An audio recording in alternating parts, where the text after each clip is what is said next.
নির্বাচন নিয়ে একটা ভজঘট বাঁধবে। আমি বলছিলাম যে এটা আর একটা সংকটের দিকেই হয়তো যাত্রা শুরু করলো দেশটা।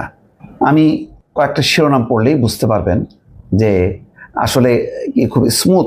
যেমন ডক্টর মোহাম্মদ ইউনূস বললেন যে রমজানের আগে নির্বাচন হবে, নির্বাচনের জন্য 15 বছর ধরে লড়াই, তাহলে তো এই নির্বাচনের ঘোষণা হওয়ার সাথে সাথেই সবাই লাভ দিয়ে যাওয়ার কথা। যেখানে আওয়ামী লীগ আমলে নির্বাচন হলে কেউ নির্বাচনে অংশ নেবে, অংশ নিলেও ভোটটা তারা ঘরে নিয়ে আসতে পারবে, সেই সম্ভাবনা ছিল না। এখন এত সম্ভাবনার দুয়ার উন্মুক্ত হওয়ার পরেও নির্বাচনে অংশগ্রহণ করা নিয়ে দেখেন পরিস্থিতিটা কি। আমি শুধু শিরোনামটা বলি, মানে একেবারে দলগতভাবে বিএনপি কি বলছে, ফেব্রুয়ারিতে ভোটের ঘোষণা গণতন্ত্র উত্তরণের পথকে সুগম করবে, মির্জা ফখরুল। আমি কিন্তু একদম যে যা বলছি সেটা কোট করে বলছি, আমি কোনো বানানো নিউজ আজ পর্যন্ত নিজের মতন করে বলি। বিশ্লেষণ আপনার পক্ষে নাও যেতে পারে, কিন্তু কোনো ফেক নিউজের উপর কোনো কথা বলি না। যেটা পত্রিকায় ওঠে একেবারে প্রতিষ্ঠিত পত্রিকাগুলোতে, সেইগুলোর উপর আমি ভিত্তি করে কথা বলি। তো এই মির্জা ফখরুলের কথাটা বললাম যে ফেব্রুয়ারিতে ভোটের ঘোষণা গণতন্ত্র উত্তরণের পথকে সুগম করবে। আরেকটা শিরোনাম, এটা যুগান্তরের, আর কালবেলাতে বলছে যে নির্বাচন ছাড়া কোনো কিছুতেই বিশ্বাস করি না।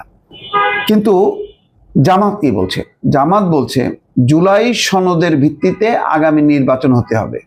আমি মানি ফেব্রুয়ারি মাসে, কিন্তু যদি আছে কিন্তু আছে জুলাই সনদের ভিত্তিতে। সেই জুলাই সনদের বিষয়টা তারা বলছে আইনি একটা ভিত্তি দিতে হবে। এনসিপিরও বক্তব্য, জামাতেরও বক্তব্য।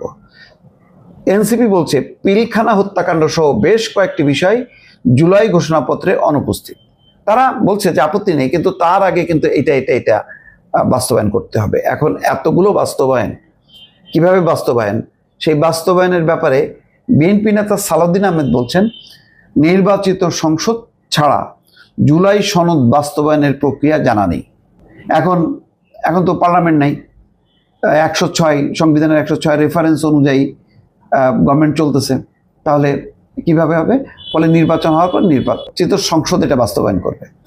এখন বিএনপি ধারণা, আমি যেটা গেস করি, যে বিএনপি জয়ী হলে তারা তো জুলাই সনদের যা যা হইলো বা ঘোষণাপত্র সেটা তো বাস্তবায়ন নাও করতে পারে। গোলটা কিন্তু বাচ্চে খুব ভালো মতন। আমি জামাতকে কোট করে বলি, জামাতের নায়েবে আমির ডাক্তার আবদুল্লাহ মোহাম্মদ তাহের বলছেন বাংলাদেশের অতীতের দৃষ্টান্ত অনুসরণ করে অবিলম্বে জুলাই জাতীয় সনদ প্রণয়নের কাজ সম্পন্ন করে তা বাস্তবায়ন করতে হবে বর্তমান সরকারকে। এই সনদের ভিত্তিতে অবাধ, সুষ্ঠু এবং গ্রহণযোগ্য নির্বাচনের ব্যবস্থা করতে হবে। ডক্টর মোহাম্মদ ইউনূস বলেছেন যে জুলাই ঘোষণার যে বিষয়গুলো আছে সেগুলো তিনি আশা প্রকাশ করেছেন যে পরবর্তী সরকার এগুলো বাস্তবায়ন করবে। তারা একটা প্রেজেন্টেশন দিলেন যে এই ভিত্তিতে হবে। আবদুল্লাহ মোহাম্মদ তাহের বলছেন জামাত ইসলামী একটি নির্বাচনমুখী দল। অতীতের সব গ্রহণযোগ্য নির্বাচনে জামাত ইসলামীর অংশগ্রহণ এবং জাতীয় সংসদে প্রতিনিধিত্ব ছিল। সারা দেশে জামাতের নির্বাচনী প্রস্তুতি চলছে। আমরা লক্ষ্য করছি নির্বাচনের উপযুক্ত যে পরিবেশ থাকার কথা ছিল তার সরকার নিশ্চিত করতে পারেনি। এই জন্য প্রধান উপদেষ্টা ঘোষিত টাইমলাইন অনুযায়ী অবাধ, সুষ্ঠু, নিরপেক্ষ, গ্রহণযোগ্য নির্বাচন করতে হলে জুলাই সনদের ভিত্তিতে নির্বাচনের ব্যবস্থা করতে হবে। এই লক্ষ্যে জাতীয় ঐক্যমত্য কমিশন যে জুলাই জাতীয় সনদ প্রণয়ন করতে যাচ্ছে, বর্তমান অন্তর্বর্তী সরকারকে তার আইনি ভিত্তি দিতে হবে। এই আইনি ভিত্তিটা নিয়েই একটা গোলমেলে অবস্থা। সালাউদ্দিন আহমেদ বলছেন যে এটা জাতীয় সংসদ এর আইনি ভিত্তি দেবে, এর বাইরে কোনো কিছু তার জানা নেই।